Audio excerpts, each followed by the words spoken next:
En los dos últimos programas, amigo oyente, hemos estado hablando acerca de los profetas y la profecía, y hemos presentado una introducción a este tema.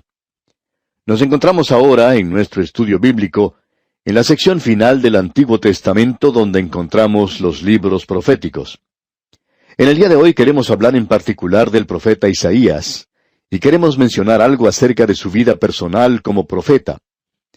La mayoría de los profetas actuaban en una órbita de oscuridad y anonimato. Ellos no proyectaban sus personalidades en las profecías que presentaban. Opinamos que Jeremías y Oseas son excepciones en cuanto a esto, y ya veremos eso cuando lleguemos a esos libros. Pero Isaías menciona muy poco en cuanto a su carácter histórico en lo que concierne a él mismo. Hay muy pocas referencias a su vida y a su ministerio. En el primer versículo que leemos en su libro, encontramos la época en la cual él vivió durante los reinos de Usías, Jotam, Acaz y Ezequías, reyes de Judá. En el capítulo 6, Isaías habla de su llamado personal y de la comisión que él recibió. Y en un sentido, hablando lógicamente, este tendría que ser el primer capítulo. Pero nosotros vamos a considerarlo en la forma en que está presentado aquí en el libro. Ahora, en los capítulos 36 y 39 de Isaías, tenemos una sección histórica en la que se menciona la porción del ministerio de Isaías durante la crisis que tuvo lugar cuando los ejércitos asirios rodearon a Jerusalén. Hay algunas pocas secciones personales, pero por lo general Isaías se mantiene en las sombras y él señala a otro que vendrá, aquel que era la luz del mundo. Algunas personas opinan que Isaías pertenecía a la familia real de David. Esto, por cierto, no puede ser comprobado, es nada más que una suposición. Y otros eruditos, observando lo que dice allá en Hebreos capítulo 11, en el versículo 37, donde se habla de algunos testigos que fueron aserrados por su fe, creen que Isaías es quien es mencionado allí. Eso puede ser cierto y puede estar equivocado, no lo sabemos. Pero el crítico de tendencia liberal ha tratado de cortarlo, fraguando una tenue trama de un papel doble de Isaías que es hipotético, y hay algunos que aún han ido más allá tratando de fabricar un tercer Isaías, y no hay ninguna clase de evidencia documentada más allá del escepticismo del crítico destructivo. Lo que ellos tratan de hacer es en realidad despedazar al profeta Isaías. Pero la historia nos presenta solo a un Isaías, y no hay dos ni tres, solamente uno. Y debemos indicar que probablemente Isaías es el profeta con el cual los eruditos trabajan más que con cualquier otro, en los pergaminos que fueron hallados en el Mar Muerto. Y allí se encuentra una gran parte de lo que escribió Isaías. Y en esa época no había dos Isaías, había solamente uno. Así es que es muy interesante notar que el Señor ha permitido que un pequeño pastorcito encontrara un cántaro de barro donde se había colocado estos pergaminos cerca del Mar Muerto, y de allí se toma uno de estos pergaminos y se confunden los críticos. Opinamos que es necesario dejar que el Señor se ocupe de todo esto. Nosotros vamos a seguir adelante. Ahora permítanos ilustrar eso de una forma más familiar. Supongamos que dentro de unos 1000 años, un grupo de arqueólogos se encuentra investigando algunas huellas. Hacen algunas excavaciones, digamos, en el estado de Kansas, en los Estados Unidos, también en Washington, y también excavaciones en Europa. Y luego dicen, ¿sabe usted que existieron 3 Eisenhower? En Europa se encontró al general Eisenhower, que fue quien comandó al ejército que logró una gran victoria militar. Y luego había otro Eisenhower, que se llamaba Dwight Eisenhower, y que llegó a ser presidente de los Estados Unidos. Él fue elegido en el año 1952 y reelegido en 1956. Y luego existió otro Eisenhower. Este otro era un hombre enfermo, fue víctima de un ataque al corazón y tuvo una operación quirúrgica muy seria. Ahora alguien va a decir, bueno, eso es lo más ridículo que he escuchado. Pues bien, amigo oyente, cuando escuchamos hablar acerca de 3 Isaías, sentimos exactamente lo mismo. En la profecía de Isaías encontramos una similaridad sorprendente con toda la Biblia. Y si usted hace una comparación sencilla, se dará cuenta que es algo muy destacado. En la Biblia tenemos 66 libros. El libro de Isaías tiene 66 capítulos. En el Antiguo Testamento tenemos 39 libros. En el Nuevo Testamento tenemos 27 libros. Ahora, en el libro de Isaías, tomamos los 39 primeros capítulos y tratan del gobierno de Dios, y el énfasis se da a la ley. En los últimos 27 capítulos, uno encuentra la gracia de Dios y la salvación de Dios. Existen 66 citas directas tomadas del libro de Isaías en el Nuevo Testamento. Algunos han encontrado que se alude a Isaías unas 85 veces en el Nuevo Testamento. 20 de los 27 libros del Nuevo Testamento citan a Isaías, y 12 libros tienen citas directas en el Nuevo Testamento. Isaías, pues, está entretejido en el Nuevo Testamento como un hilo de brillantes colores que forma un dechado realmente hermoso. Isaías se puede discernir y es muy evidente en todo el Nuevo Testamento. Isaías ha sido grabado en la roca del Nuevo Testamento con el cincel del Espíritu Santo. Isaías se utiliza muy a menudo para recalcar y amplificar en aquellos pasajes que nos hablan del Señor Jesucristo. El Nuevo Testamento presenta como tema al Señor Jesucristo. Y en la misma manera, Isaías presenta al Señor Jesucristo como tema. De paso, digamos que él ha sido llamado el quinto evangelista, y el libro de Isaías ha sido llamado el quinto evangelio. El nacimiento virginal de Cristo, como hemos visto en nuestro estudio anterior, su carácter, su vida, su muerte, su resurrección y su segunda venida, todos están presentados en Isaías con mucha claridad y nitidez. El apóstol Pedro, en su primera epístola, capítulo 1, versículos 10 al 12, nos dice: «Los profetas que profetizaron de la gracia destinada a vosotros, inquirieron y diligentemente indagaron acerca de esta salvación, escudriñando qué persona y qué tiempo indicaba el Espíritu de Cristo que estaba en ellos, el cual anunciaba de antemano los sufrimientos de Cristo y las glorias que vendrían tras ellos. A estos se les reveló que no para sí mismos, sino para nosotros, administraban las cosas que ahora os son anunciadas». Y en la profecía de Isaías, usted tiene eso. Usted encuentra allí los sufrimientos de Cristo y también la gloria que vendrá. Usted puede recordar que cuando el Señor Jesucristo se levantó en la sinagoga y leyó de las Escrituras, como se menciona en Lucas capítulo 4, lo hizo leyendo un pasaje que se encuentra en Isaías 61. En este libro, pues, vamos a encontrar mucho de profecía que ha sido cumplida. Debemos decir que cuando se dio era algo que estaba en el futuro, pero ya ha sido cumplida y la profecía es el molde en el cual se derrama la historia, y vamos a encontrar en este libro que eso es cierto. Lo veremos cuando comencemos a estudiarlo. Es un libro realmente emocionante y algo verdaderamente maravilloso.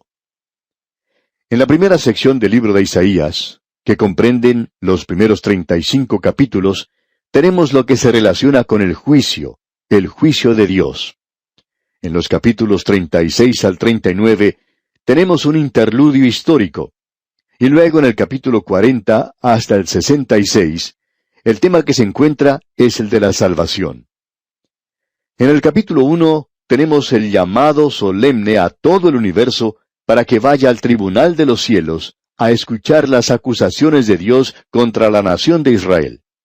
Y si usted presta atención a lo que aquí se dice, usted encontrará que se presentan los principios y las bases sobre las cuales Dios juzga a las naciones. Dios es quien levanta a las naciones y quien las humilla. Los reinos de este mundo son de Satanás, pero Dios predomina, y Él ha permitido que grandes naciones se levanten, y ha permitido a Satanás que las use. Pero cuando llega la hora exacta en el programa de Dios de quitar estas naciones, Él lo hace, y al recorrer por el camino de la historia, usted puede encontrar a muchas de ellas que han sido dejadas de lado.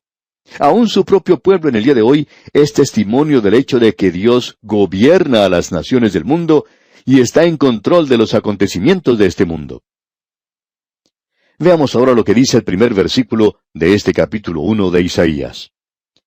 Visión de Isaías, hijo de Amós, la cual vio acerca de Judá y Jerusalén en días de Usías, Jotam, Acaz y Ezequías, Reyes de Judá.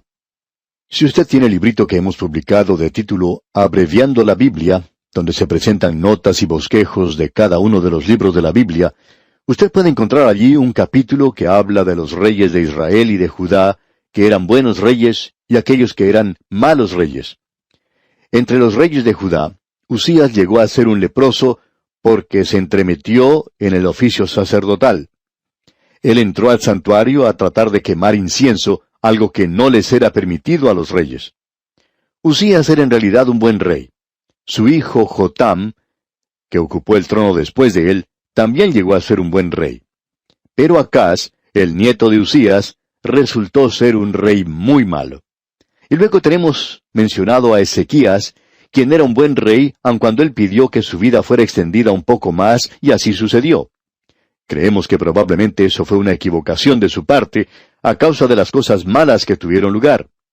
No que él llegó a hacer cosas malas, pero las cosas que él hizo, por cierto que no dieron un buen resultado en lo que al reino se refiere, y eso fue causa de la desintegración del reino. Dios comienza ahora esta profecía de una forma majestuosa. Y dice en el versículo 2, Oíd cielos, y escucha tú tierra, porque habla Jehová. Crié hijos, y los engrandecí, y ellos se rebelaron contra mí. Dios está haciendo un llamado al mundo entero para que vaya al tribunal y se convierta en un espectador y escuche lo que Él tiene que decir al acusar a su propio pueblo. Esto es muy interesante, porque al leer en el capítulo 32 de Deuteronomio, versículo 1, Dios en esta ocasión, cuando estaba listo para permitirles que ellos entraran a la tierra prometida, dijo, Escuchad cielos, y hablaré, y oiga la tierra los dichos de mi boca.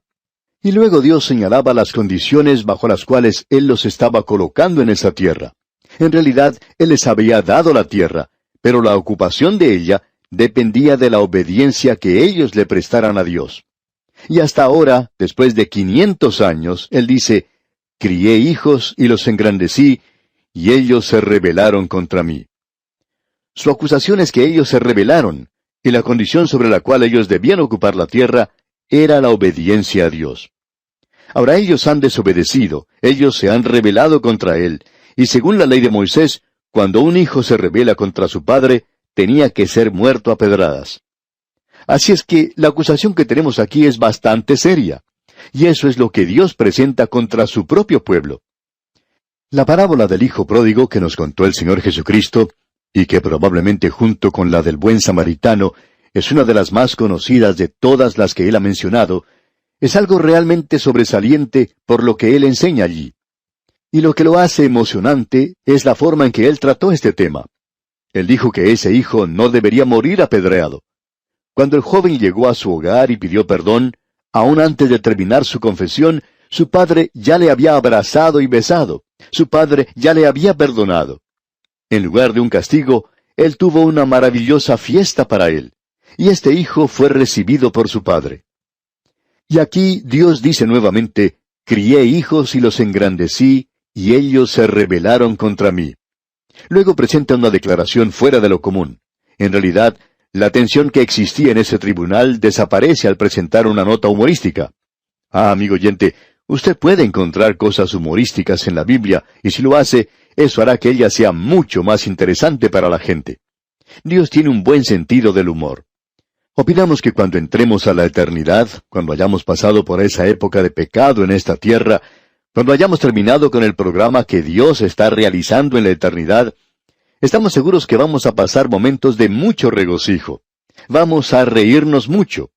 Habrá, por cierto, momentos de mucha algarabía. Y por cierto que no es algo malo al pasar por estos días en nuestra vida cristiana, el tener un sentido del humor apropiado. Dios ha puesto mucho de eso en la Biblia. Por lo menos lo podemos ver en la Biblia de ese modo. Una señora en cierta ocasión, que siempre se enojaba mucho cuando se le mencionaba que había algo humorístico en la Biblia, ella decía que uno era irreverente cuando decía estas cosas acerca de la Biblia. Ahora no creemos haber sido irreverentes al encontrar algo de humor en la Biblia, pero allí está. Y hubiera sido bueno que ella hubiera aprendido eso también. Ahora esta señora hace mucho tiempo que partió para estar con el Señor, y esperamos que se haya podido sonreír por lo menos una o dos veces. Nunca lo hizo cuando estuvo en esta tierra. Era una de esas personas que nunca encontraba nada en esta vida que fuera digno de una sonrisa de su parte. En realidad, ella parecía no estar disfrutando en vida como creyente, como Dios quiere que disfrutemos. Ahora notemos lo que Dios dice aquí en el versículo 3 de este primer capítulo de Isaías. El buey conoce a su dueño, y el asno el pesebre de su señor. Israel no entiende, mi pueblo no tiene conocimiento. ¿Escuchó usted? El buey conoce a su dueño, y el asno, ese burrito de orejas muy largas, conoce el pesebre de su señor. Estos dos animales no tienen la reputación de ser demasiado inteligentes. En realidad, el cociente de inteligencia de ellos no es muy elevado, y uno no lo puede encontrar de una manera destacada o sobresaliente entre los bueyes tampoco. Y de seguro que usted recordará los días de escuela, cuando al alumno más atrasado siempre se le llamaba un burrito. Bueno, esos animales, como el asno, no tienen la reputación de ser criaturas muy inteligentes. Sin embargo, estos animales tienen el suficiente sentido común como para saber quién les da de comer. El buey conoce a su dueño, él sabe quién le alimenta. Y el burrito también sabe quién es su señor y dónde está su pesebre. En cierta localidad había un hombre muy pobre que tenía un burrito, y todos los días lo llevaba a un terreno vacío, donde lo dejaba para que pudiera comer el pasto que allí crecía. Todos los muchachos y muchachitas del vecindario iban a ese lugar para poder cabalgar un poquito en ese burrito, y ese animal ni siquiera prestaba atención a ninguna de las personas que así lo trataban. Pero cuando llegaba el atardecer y su dueño lo venía a buscar, ese asno levantaba las orejas largas y sabía quién era su dueño. Él sabía que iba a ser alimentado esa noche. Pero amigo oyente, hay muchas personas hoy que no saben que Dios es quien las alimenta. Nunca le reconocen en ninguna forma. En cierta ocasión, un muchachito que iba a visitar a los vecinos que vivían al lado de su apartamento, y era la primera vez que él salía solo de su casa, casi no podía esperar el momento de llegar a la casa de sus vecinos. Su mamá le tenía que decir que esperara hasta que llegara la hora apropiada. Por fin llegó el momento de vestirse, se arregló muy bien y salió a visitar a sus vecinos. Todo era nuevo. Se sentó a la mesa a cenar con estos amigos, aunque este no era un hogar cristiano, cuando el hogar de este muchachito sí lo era. Él estaba acostumbrado a inclinar su cabeza antes de comer, y alguien daba gracias por la comida.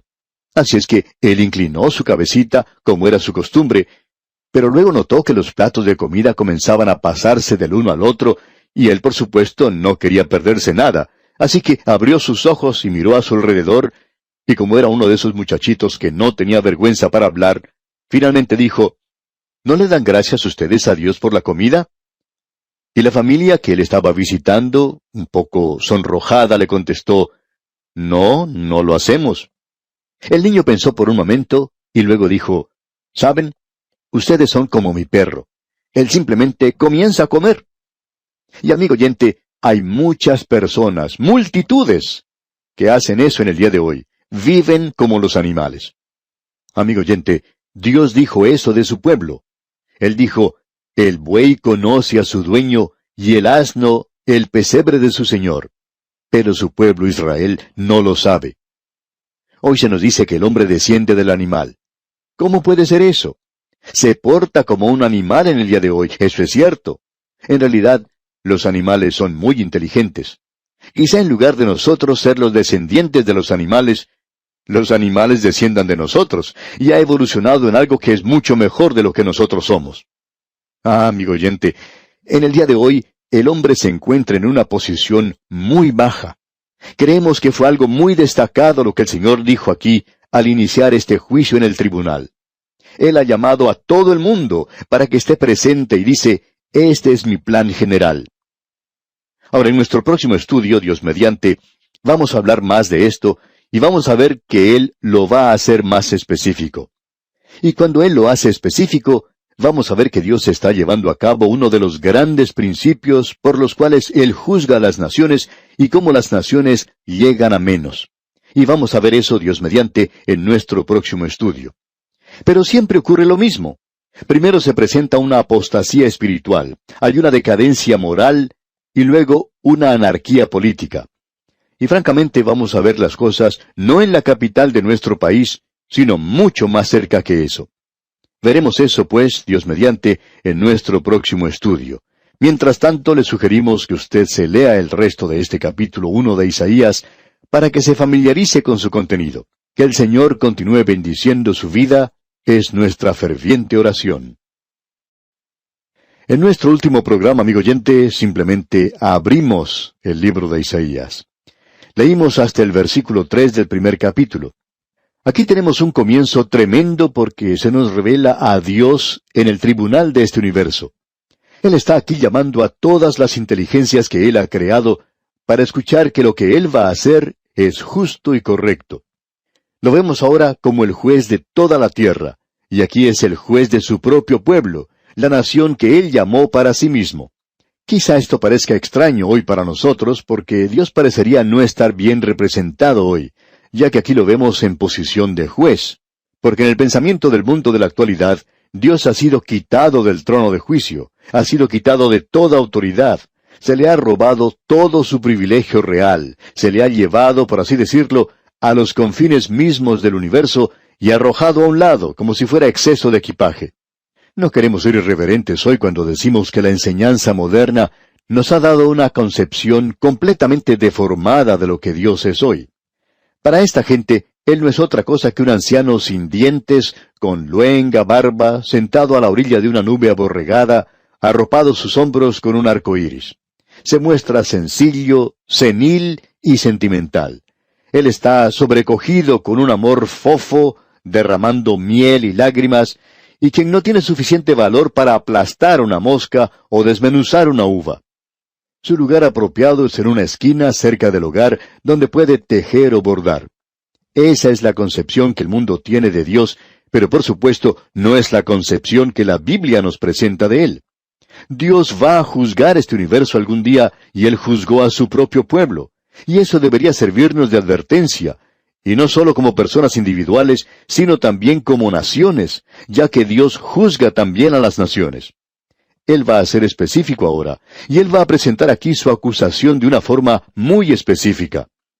En el versículo 4 leemos, «Oh gente pecadora, pueblo cargado de maldad, generación de malignos, hijos depravados. Dejaron a Jehová, provocaron a ira al Santo de Israel, se volvieron atrás». Oh gente pecadora, y este es su propio pueblo. Dice, pueblo cargado de maldad.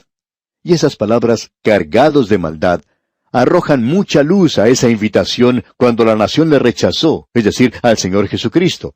Él hizo una invitación muy personal. Él dijo, venid a mí todos los que estáis trabajados y cargados. Ahora, ¿cargados con qué? Bueno, cargados de pecado, gente cargada de iniquidad, gente cargada. Venid a mí todos los que estáis trabajados y cargados, y yo os haré descansar.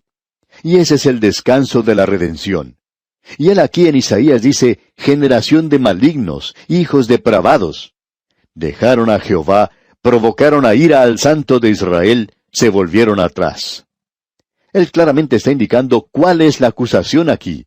Y esta es que ellos se encuentran en una posición apóstata. Ellos se han apartado de Dios, y son un pueblo cargado de maldad. Ahora Dios va a señalar detalladamente su acusación que Él presenta contra ellos, y esto nos hace recordar acerca de la filosofía del gobierno humano por medio del cual opera Dios. Y Él tiene un sistema de economía política, digamos de paso. Debemos decir que este no es el sistema del mundo, sino que es el sistema de Dios. Y lo interesante de esto es que el mundo no parece estar andando basado en la teoría de un hombre en cuanto a la economía política. Las naciones nacen y caen a causa de su propia economía política. Y eso fue lo que ocurrió con esta nación de Israel. Pudimos ver el sistema que se nos había dado cuando estudiamos el libro de Jueces. Vimos a esta gente sirviendo a Dios, siendo bendecidos por Dios, y Dios les prosperaba. Y cuando ellos alcanzaron prosperidad, comenzaron a alejarse de Dios, a apartarse de Dios. Y al hacer eso, finalmente ellos se dirigen por entero hacia la idolatría, se olvidan de Dios, y en realidad ellos se encontraban en rebelión contra Él. Y luego Dios los entregó en las manos de sus enemigos, y entonces comenzaron a clamar a Dios para que los liberara. Y se volvieron entonces a Dios, y Él los liberó y los volvió a colocar una vez más en un lugar de bendición. Eso es lo que se nos ha dado en el libro de los Jueces, que se presenta a través de todas las Escrituras y que es corroborado por la historia misma. Y es que hay 3 pasos en la caída de una nación. En primer lugar, tenemos la apostasía religiosa. En segundo lugar, la decadencia moral. Y en tercer lugar, tenemos la anarquía política. Ahora hay muchas personas que no prestan ninguna atención, sino hasta cuando hemos llegado al lugar de la anarquía política. Y entonces comienzan a clamar que el gobierno debe ser cambiado o que se debe adoptar un sistema nuevo. Pero el problema, amigo oyente, no está en el gobierno. El problema no está en Jerusalén, en el palacio. El problema se encuentra dentro del templo, y todo comienza con la apostasía espiritual. Dios pone ahora su mano sobre esta nación. Él no puso su dedo sobre la clave. Él podría haberlo hecho, y él tuvo mucho que decir en cuanto a esto. Pero ese es el lugar aquí, y él tampoco puso su dedo sobre la decadencia moral que existía en esa nación. Él lo podía haber hecho, pero él puso su dedo en aquello que era espiritual. Escuche usted lo que dicen los versículos 5 y 6 de este capítulo 1 de Isaías. ¿Por qué querréis ser castigados aún? ¿Todavía os rebelaréis? Toda cabeza está enferma y todo corazón doliente. Desde la planta del pie hasta la cabeza no hay en él cosa sana, sino herida, hinchazón y podrida llaga. No están curadas, ni vendadas, ni suavizadas con aceite. Había decadencia moral, pero esa no era su acusación. Escuche usted lo que dice el versículo 7. Vuestra tierra está destruida, vuestras ciudades puestas a fuego, vuestra tierra delante de vosotros comida por extranjeros y asolada como asolamiento de extraños. Y aquí usted puede apreciar la anarquía política. Pero Dios se mantiene aparte de eso. Él no está presentando su acusación aquí, pero escuche lo que dicen los versículos 8 y 9. Y queda la hija de Sión como enramada en viña y como cabaña en melonar, como ciudad asolada. Si Jehová de los ejércitos no nos hubiese dejado un resto pequeño, como Sodoma fuéramos y semejantes a Gomorra.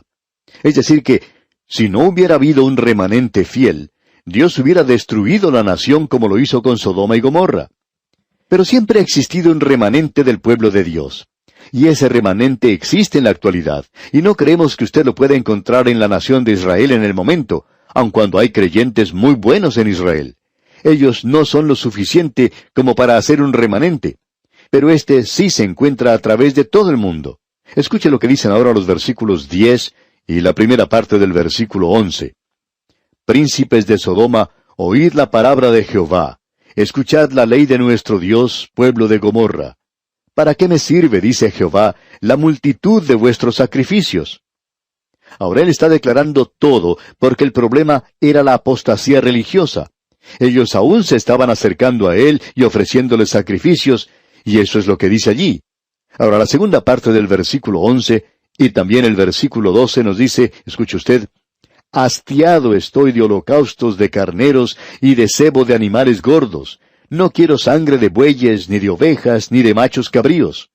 ¿Quién demanda esto de vuestras manos cuando venís a presentaros delante de mí para hollar mis atrios?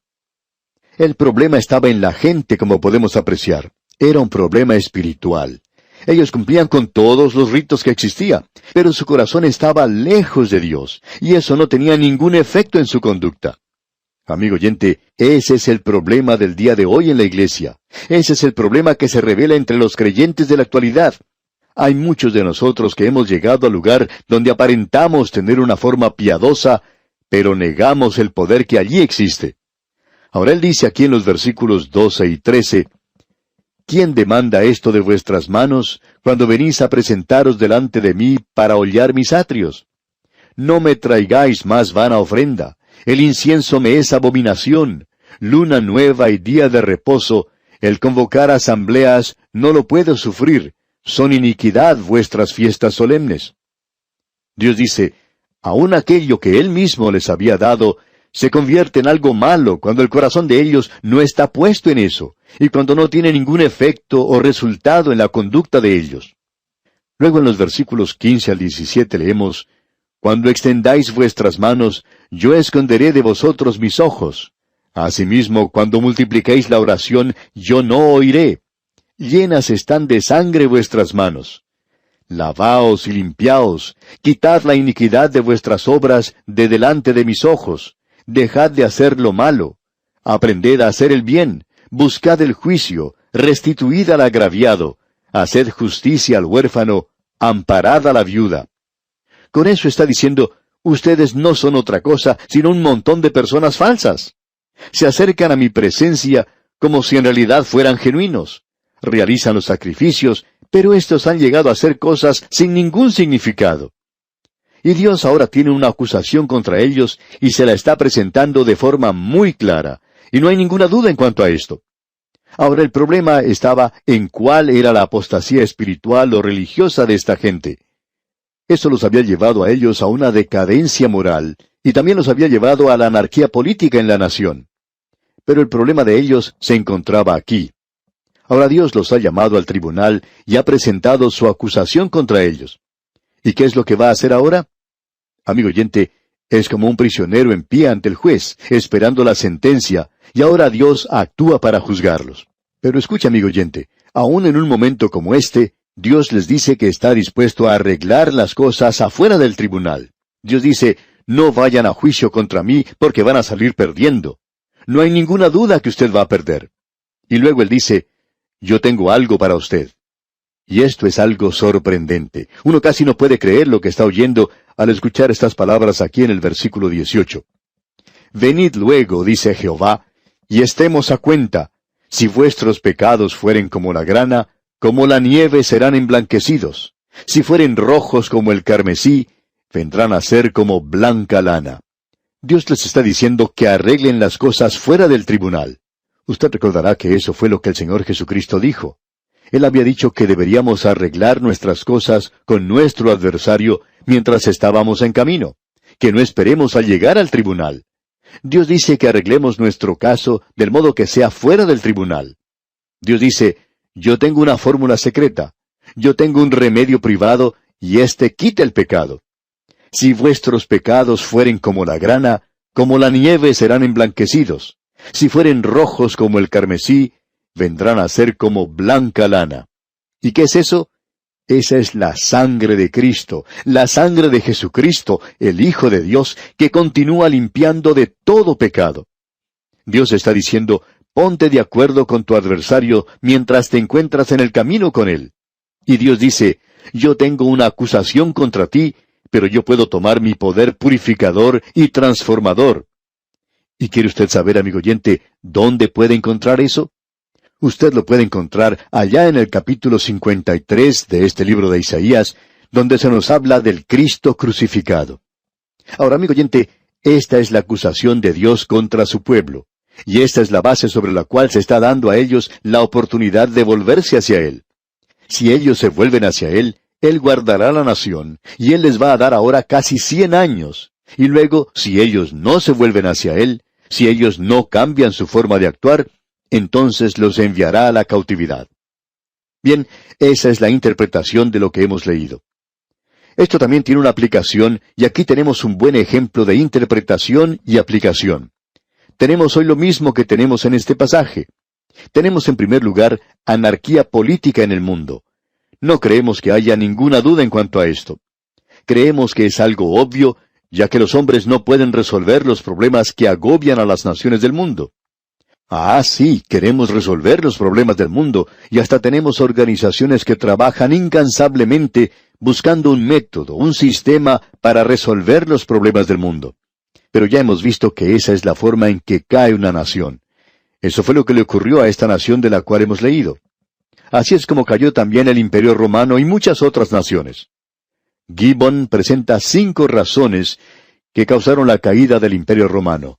Son 5 pasos hacia abajo. Escuche lo que él dice. Primero, el minar los cimientos o los fundamentos de la dignidad y la santidad del hogar, que es la base de la sociedad humana. En segundo lugar, impuestos cada vez mayores, el gasto del dinero del público para dar pan gratis y circos para el populacho. En tercer lugar, la locura en cuanto al placer. Los deportes se convierten en cosas cada vez más excitantes, más brutales y más inmorales. En cuarto lugar, la preparación de grandes ejércitos y armamentos cuando el enemigo se encontraba dentro. El decaimiento de la responsabilidad individual. Y quinto, el decaimiento de la religión que se convierte en nada más que un rito, perdiendo su contacto con la vida, perdiendo el poder de guiar a la gente. Ahora, si usted estudia esto bien, puede apreciar los tres pasos hacia abajo. En primer lugar, la apostasía espiritual. En segundo lugar, la decadencia moral.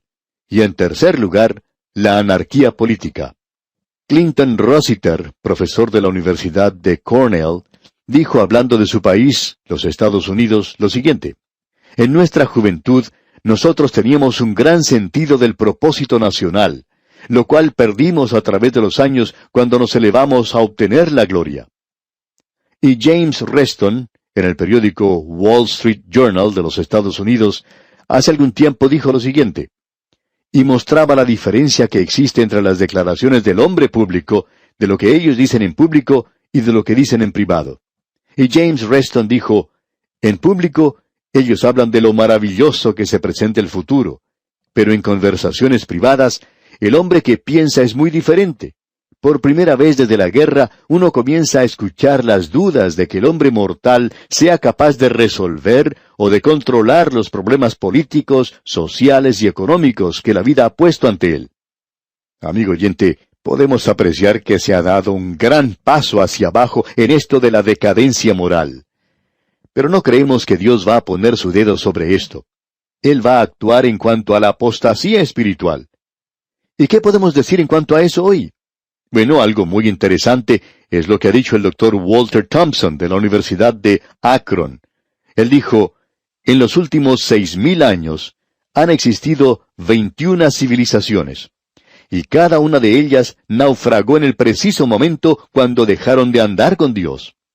Y el periódico The Wall Street Journal de los Estados Unidos tenía una página editorial durante la época de la Depresión donde dice, lo que los Estados Unidos necesita hoy no es un control de gobierno, o una expansión industrial y cosechas sobreabundantes.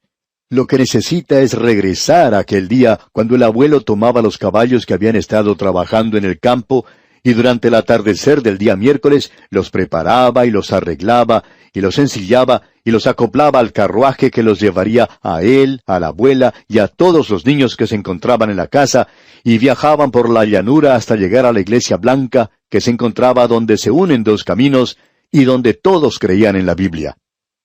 Amigo oyente, nosotros podemos decir que ha pasado mucha agua debajo del puente. El doctor Albert Heimer, profesor de historia en la Universidad de Michigan en Ann Arbor, dijo, los Estados Unidos de Norteamérica han sido dominados durante los últimos 50 años en su gran mayoría por personas que no comprenden su herencia espiritual que se las había dado de parte de sus antepasados. Ahora, amigo oyente, no soy yo quien dijo eso. Yo estoy solamente citando lo que dijo el doctor Albert Heimer, profesor de historia de la Universidad de Michigan. Y el doctor Machen dijo, los Estados Unidos se están deslizando hacia abajo en un linaje sin Dios, y que Dios tenga compasión de América. ¿Y qué diremos de nuestras naciones en América Latina? Amigo oyente, hemos llegado al fondo del abismo. Ahí es donde nos encontramos hoy. Pero Dios nos está diciendo, venid, dice Jehová, y estemos a cuenta. Si vuestros pecados fueren como la grana, como la nieve serán emblanquecidos. Si fueren rojos como el carmesí, vendrán a ser como blanca lana. Esa es la única salida para cualquier nación del mundo. Pero si nuestras naciones no avanzan en dirección de Dios, entonces podemos decir que nuestro tiempo está limitado. Ahora existe una salida. La filosofía dice que uno debe pensar cómo salir del atolladero. La indulgencia dice que uno debe beber para encontrar la salida. La política dice que uno puede comprar su salida. El liberalismo dice que uno puede legislar su salida. Mientras que la ciencia dice que uno puede inventar su salida. La industria dice que debemos trabajar para lograr nuestra salida. Mientras que los grupos laborales dicen que debemos ir a la huelga para salir. El fascismo, por su parte, dice que debemos cancelar todo lo demás para poder salir. El militarismo, por su parte, dice que debemos luchar para lograr salir. Pero la Biblia, la palabra de Dios, amigo oyente, nos dice que debemos orar para encontrar la salida. Y el Señor Jesucristo nos dice, yo soy el camino para salir. Él dice, yo soy el camino, la verdad y la vida. Nadie viene al Padre sino por mí. Él dice, yo soy la puerta, el que por mí entrare será salvo. Esa es la única esperanza para cualquier nación del mundo. Es la única esperanza para el mundo del día de hoy. Hay un lugar donde la gente necesita volverse a Dios hoy, y ese lugar se encuentra en esas iglesias que creen en la Biblia. Allí es donde usted, amigo oyente, debe comenzar, y si no comienza allí, en realidad no sabemos dónde puede comenzar hoy. Y aquí nos detenemos por hoy. Es nuestra ferviente oración que el Señor derrame sobre usted sus ricas y abundantes bendiciones. En el día de hoy, amigo oyente, vamos a considerar el capítulo 2 de Isaías. Ahora, algunos de nuestros oyentes nos dirán que no hemos completado aún el capítulo 1. Bueno, creemos que observamos ya el mensaje principal del capítulo 1, donde Dios presenta su acusación contra su pueblo después de haberlos llevado al tribunal. Ahora Él les está ofreciendo salvación, redención y una maravillosa salida. Dice en el versículo 18 de ese capítulo 1, «Venid luego, dice Jehová, y estemos a cuentas. Si vuestros pecados fueren como la grana, como la nieve serán emblanquecidos. Si fueren rojos como el carmesí, vendrán a ser como blanca lana». Y Dios dice que hoy aún está vigente esa invitación, porque si usted, amigo oyente, se acerca a su Hijo, Él dice, el Señor Jesucristo hizo la declaración de que aquel que llegue a Él no le rechazará. Ahora continúa hablando aquí el Señor amonestando en una forma bondadosa. Aún así podemos ver que tenemos una advertencia en este capítulo. Y en los versículos 19 y 20 dice, «Si quisiereis y oyereis, comeréis el bien de la tierra. Si no quisiereis y fuereis rebeldes, seréis consumidos a espada, porque la boca de Jehová lo ha dicho». Estos dos aspectos se encuentran en Isaías. Tenemos el gobierno de Dios. Y tenemos también que se enfatiza la gracia de Dios. La primera sección de este libro trata acerca del gobierno de Dios. Ahora, en lo que resta de este capítulo, Dios está tratando de hacer que ellos se acerquen nuevamente a Él. Pero Él también les está presentando la advertencia. Y Él dice en los versículos 24 al 27, «Por tanto, dice el Señor, Jehová de los ejércitos, el fuerte de Israel, Ea, tomaré satisfacción de mis enemigos, me vengaré de mis adversarios, y volveré mi mano contra ti, y limpiaré hasta lo más puro tus escorias, y quitaré toda tu impureza. Restauraré tus jueces como al principio, y tus consejeros como eran antes. Entonces te llamarán ciudad de justicia, ciudad fiel. Sión será rescatada con juicio, y los convertidos de ella con justicia». Y luego continúa diciendo en el versículo 28, «Pero los rebeldes y pecadores aún serán quebrantados, y los que dejan a Jehová serán consumidos». Usted puede apreciar que tenemos aquí una advertencia de parte de Dios.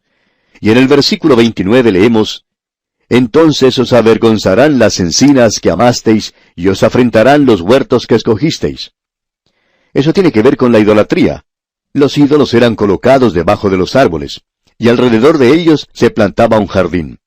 Ahora en los versículos 30 y 31 leemos, «Porque seréis como encina a la que se le cae la hoja, y como huerto al que le faltan las aguas. Y el fuerte será como estopa, y lo que hizo como centella, y ambos serán encendidos juntamente, y no habrá quien apague». Parecería que hoy Dios no ha sido presentado como corresponde, en el sentido de que Él se enoja demasiado fácilmente y que Él comienza a juzgar y a castigar a su pueblo. Ese nunca es el cuadro verdadero. El verdadero cuadro es que el pecado en su vida, amigo oyente, es como una mecha, y cuando uno continúa en el pecado, entonces el juicio se presenta a sí mismo. Es el pecado el que trae en sí mismo ese juicio. El Señor Jesucristo dijo en sus días que la chispa y el fuego vendrían y destruirían. Y esas son cosas que se siguen una a la otra en forma natural. Si usted va a poner la chispa del pecado, entonces se presentará el fuego. No seamos engañados. Dios no puede ser burlado. Todo lo que el hombre sembrare, dice la Escritura, eso también segará.